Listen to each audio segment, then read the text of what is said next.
So on the topic of being an entrepreneur, some people think that becoming an entrepreneur, especially in the circles that we run around with, in the e-com space, in the digital space, the marketing space, the financial space, that is like, okay, yeah, that's attractive, but I don't know anything about that and I can't be an entrepreneur.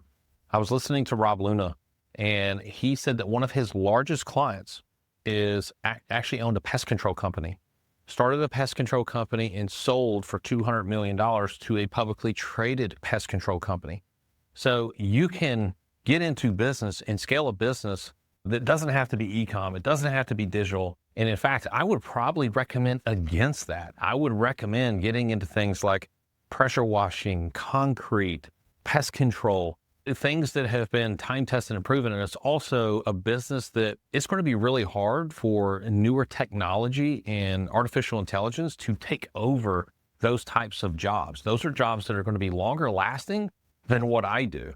Don't look at being an entrepreneur that you've got to come up with like your own offer, right? You got to figure out like, what is it that I know that I could, that'd be great if you did, but it doesn't have to be like some digital type of business. It could be a brick and mortar business as easy as pest control or concrete or pressure washing.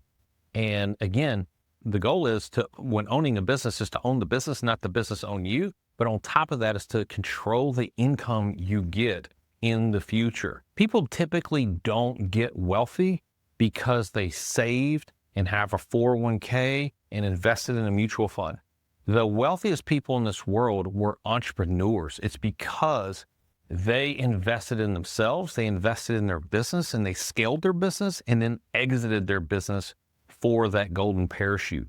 So don't paint the picture of, I have to know something financial or I have to know something in the digital marketing space or e-com space in order to get rich. That's not the case. You can see mainstream businesses, Main Street businesses doing really well. I've got a buddy that owns a roofing company that started at zero and now doing $17 million or more. Actually, I haven't caught up with him in the last 6 months. He's probably doing more than that now. He scaled a roofing company. So your brick and mortar businesses, that's what I would recommend. Take care. God bless.